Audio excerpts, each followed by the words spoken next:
ఉంచుచున్నారు, నా యందు కూడా విశ్వాసం ఉంచండి.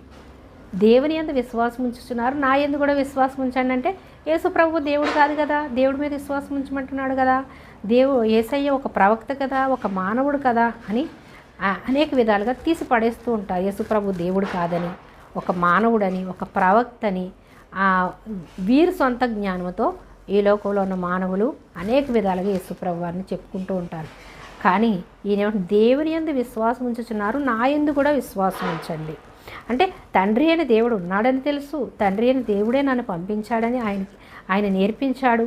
అలాగే మనుష్య కుమారుడు కాబట్టి నేను మనుష్య కుమారుడిని కాబట్టి దేవుడి యందు మీరు విశ్వాసం ఉంచుతున్నారు, మానవ రూపంలో మనుష్య కుమారుడిగా నేను వచ్చాను కాబట్టి మీరు నా యందు కూడా విశ్వాసం ఉంచండి అంటున్నాడు. మనుష్య కుమారుడు అనగా మన కొరకు మానవ రూపాన్ని దాల్చి వచ్చాడు కాబట్టి ఆయన